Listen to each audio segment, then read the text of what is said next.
Body Threads presents KRFK.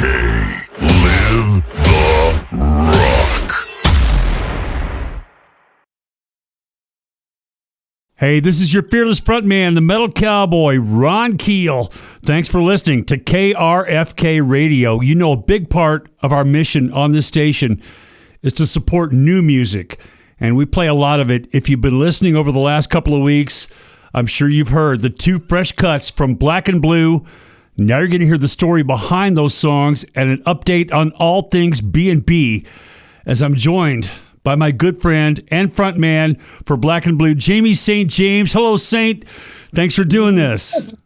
Yes, sir. How are you, Ron Keel? Love you. I'm doing great, man. I love you too, man. I'm so excited about this conversation and the new music.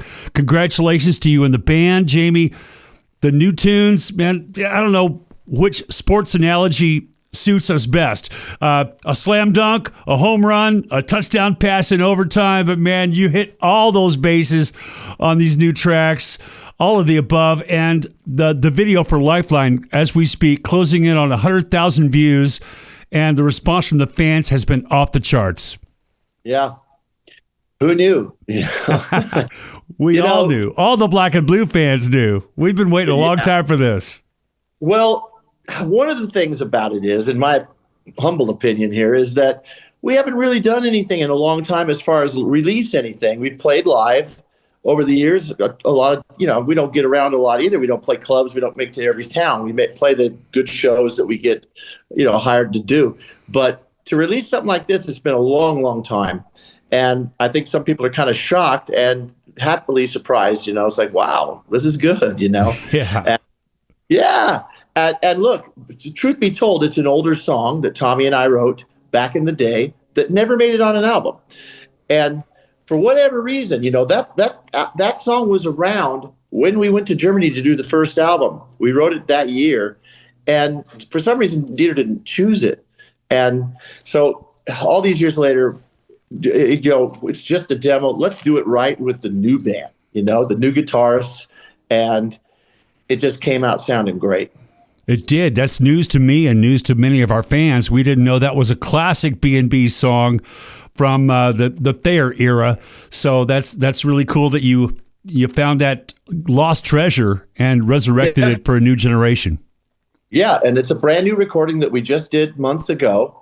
And it just came out great, It the did. Song sounds really good. It sounds like when I heard the first rough mix, I said, this just sounds as good as the first record. How did this happen?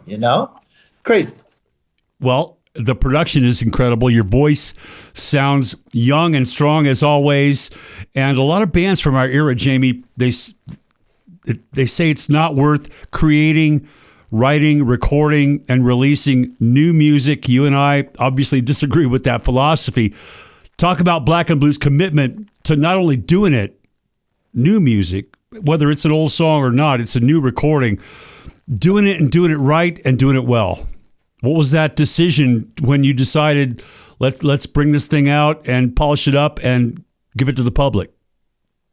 It was Patrick Young's initial idea. And he called me up and said, what if we take the band we have right now and go in and do a song? And we got a lot of songs. Tommy and I wrote a ton of songs. So to redo one of those songs, that was cool, because most people haven't heard it. Nobody's heard it. And I said, what do we want to do with it? And he said, make some noise. And I went, yes, let's do it. Because that made sense to me. He didn't say make some money, because you're not gonna. He said make some noise. And because he said it that way, I said, let's do it. And it's going to take us an effort from us. We paid for the whole thing. Patrick paid for a lot of it. Most of it, I had to fly myself up to Portland a couple of times, and we did it. And we're not going to probably make the money back that we put into it, but we made some noise. That's right. What a great goal, and way to go, Patrick Young, for bringing that phrase to the table. Make some noise. It's all we can do at this stage of the game, brother. I want to emphasize to everyone listening, it's great to enjoy the new video on YouTube. It's fantastic, and it's important that we all purchase and download the music and add it to your collection. You can do that by going to blackandblueofficial.com. That's black, the letter N, blue, official.com. That's important for a couple of reasons. You want to own the music that you like, right? And you want to support the artists that create that music. As Jamie just said, tough to even recoup your investment on projects like this, but we are compelled and driven to make noise. So the best way you can support that is by purchasing the download. That accomplishes both goals. It's called Black and Blue, the 2-song bruiser. And you can find that at blackandblueofficial.com. Now, Jamie, this appears to be, and you just said it, a total do-it-yourself project from the band, and you chose to distribute it through Bandcamp. Talk about the decision to go totally independent and take that wheel in your own hands without going to a label or any other distribution and just doing it yourselves through Bandcamp. I figured that was the best way for us to do it. You know what a label is going to do? Some label is going to give us, a small amount of money. They'll pay for the recording, and it's gone. It's out of our hands. But I wanted to be in control of it. And here's the thing. I mean, when I first posted the video, I said, listen, everybody, if enough people buy this, we'll do more. If we can't even break even, I don't think we're going to do any more. So it is important. Yeah, people want everything for free, but it's not free for us to do. I'm not even saying I want to make money. I say I want to break even. If I can break even, I'll do more. I don't know if it's going to happen or not. Almost 100,000 views. If 2,000 people bought that thing, we'd be gold. If even less than that, we would break even. So it's important. It's important to purchase this stuff. I know everybody likes to get everything for free these days, but it's just not. You're gonna mess things up. Yeah, you're renting it. If you just view the video on YouTube, which is fantastic, we'll talk about that in a minute. If you just listen on streaming platforms or whatever, you got to own your music. If you love it, own it. Just like your house, your other property. Music is yours. It's our house. It's our property. We should own it. Now, as if we don't play this enough on KRFK Radio, the last couple of weeks, our audience has been pounded with it. You're going to hear it again right here and now. More with the Saint afterward. Stay tuned. Let's crank up this brand new song from Black and Blue, Lifeline.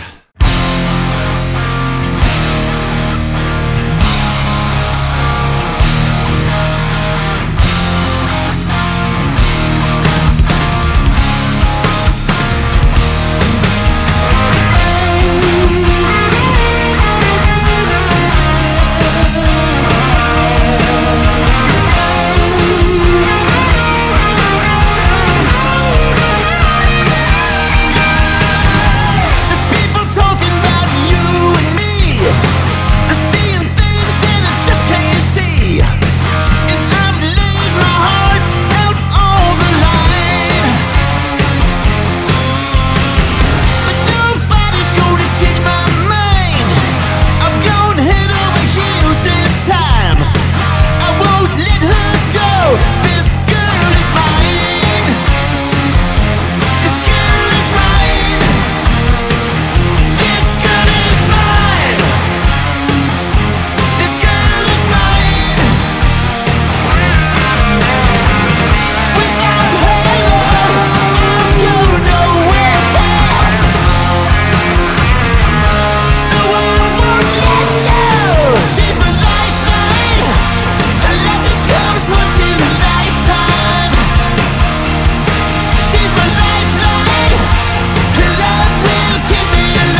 Lifeline, Black and Blue, brand new for me and you. And I'm speaking with the man behind that voice, Jaime St. James.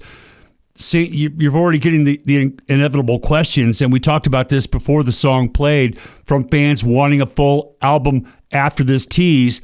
You responded to that by saying, if we can just recoup our investment, you will take it to the next level and make another Black and Blue album? If we can recoup this investment, we will do another session. I don't know whether it'd take another 6 or 8 songs to make it a full CD, a full record. But if it's going to work this way, maybe we'll it's expensive to record proper. We're not the guys that have a home studio in our basement. And we want it to sound huge, bombastic. We want it to be good. And that takes an engineer for us. We're not good with home recording. So anyway, if we can do that, yes, we'll do more. If I'm not sure how much more. It depends on, like I say, it's expensive. No, I get it. I totally understand. The fans are the ones asking that question. I've seen it on your social media. We need a whole album worth of this stuff. And you and I both know how tough it is. Yeah. Well, who's paying for the album? Yeah. And I'm tired of these labels that, they'll give you a certain amount of money and that's the end of it. It's like, sayonara, never see them again. It's like, I don't know what they're selling. It's just, I want to be in control. So yeah, as it should be. I would really do more if this can work. So let's hope it works. Well, your voice sounds fantastic on this, and I also host a podcast called Talking Singing, where I interview singers about the voice. So I'd like to get just a minute or two of content for that podcast while I have you on the line. Sure. You told me on the Monsters of Rock cruise, 10 years ago or so, that you don't warm up or practice or any of that. You just step in front of the mic and the magic happens. Has that philosophy changed as we've gotten a little older? Or what's your procedure for getting ready to belt out a tune like Lifeline in the studio or to get on stage with Black and Blue? I warm up for about 10 minutes. I just do scales. I was taught scales years ago by a guy named Ron Anderson, who's a vocal coach. He passed away, but I think Don Dawkins turned me on to him, and this was before we did the first record. I still can do those scales. A lot of times back in the day, I just went out and just went for it. But I do warm up now. About 10 minutes, that's all I need. I'll tell you what's more important is I keep singing, and I do tribute bands and stuff around where I live. And the reason why I do them is because it keeps my voice going. If I stop singing for too long, I think it might go away, So I do a Cheap Trick tribute thing. I do an Eddie Money tribute thing, and I just go out and I sing, and it helps. And I get to rehearse all the time with those guys, so I keep my voice going. I also, with Black and Blue, I had to learn to sing slightly different. I changed the way I blow the notes out to where I can still do it. And it took me a while to figure that out because as you get older, your voice changes a little bit. Mine, luckily, I still sound pretty young, and I figured out how to do it. And I don't know how to tell everybody how I do it, but I just sing in a different place in my head a little bit. It's not a falsetto. It's a head voice that works for me. I get that. And where the voice leads, where the heart leads, the voice will follow. And I get that because it's in your heart. It's part of who you are. It's in your DNA. So I get that. I do the same thing. I practice a lot. I sing with other projects, do sessions and all that because, like you said, if you stop, you'll drop. I think so. And I heard Roger Daltrey say that a number of years ago. And I said, that makes sense to me. You can't stop. And I don't want to stop. I love music so much. I love everything about it. I love writing. I love songwriting probably the most because to hear this song come to life is just amazing. Yeah. Yeah. Well, some big shows coming up as well next week, man. How cool is this? The Kiss Army storms Vegas, November 14th through 16, 2025. Hype that, dude. Yeah.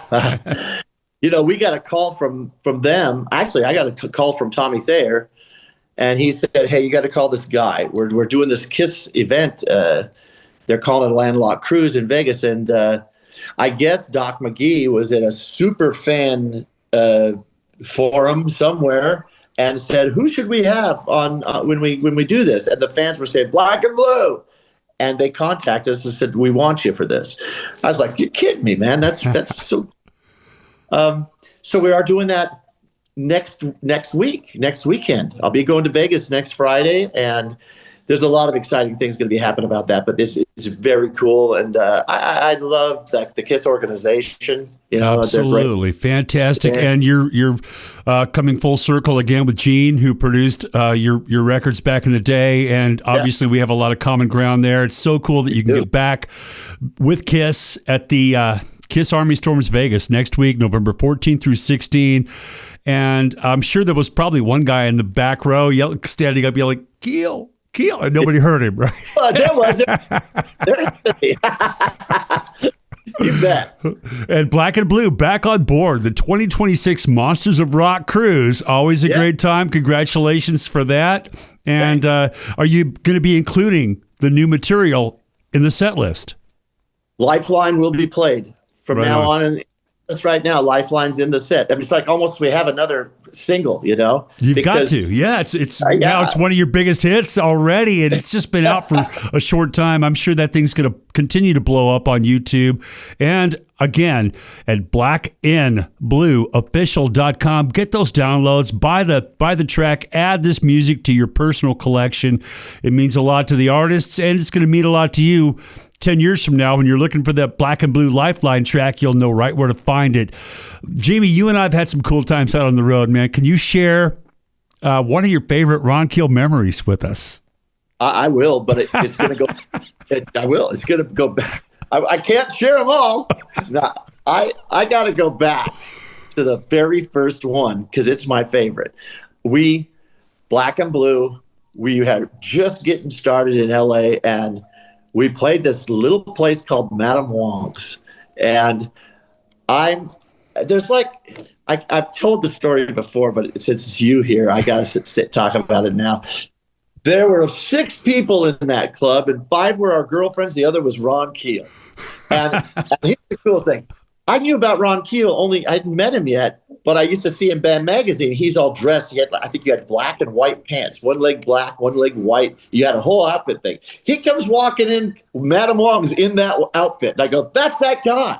There he is." I could see him. He's so tall, And I always tell that story because that was the turning point. We had Garo at that point, and the next show we played at the Troubadour, it was packed because we started to put those ads out, But that's when I'll never forget that. For some reason. Won't forget it either, man. I can picture myself sitting down in the audience that night at Madame Wong's. I believe it was January of 85. No, it was 81. No. It was 82. 83.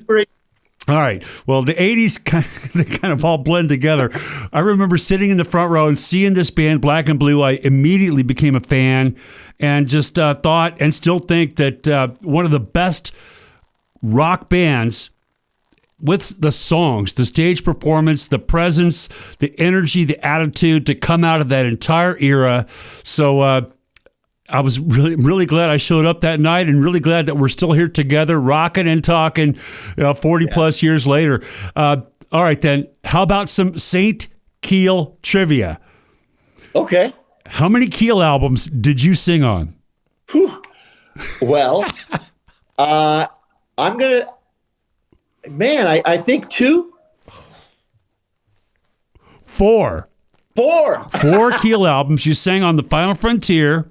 Okay. The 87 self-titled album, the 89 album where you and Kevin Dubrow and I did that trio vocal on Fool for a Pretty Face, and you sang on our 2010 reunion album, Streets of Rock and Roll. So there's 4 Jaime St James guest vocals in the Keel catalog. I remember the first one and the last one. The ones in the middle, I might have been too messed up to remember. We'll play that in a minute when the interview winds up, man. It's been great catching up with you, Jamie. Again, congratulations on the new music. Please give our love to Pete, Patrick, Brandon, and Mick, and to your awesome wife, Michelle. I hope to hang with you again sometime, brother.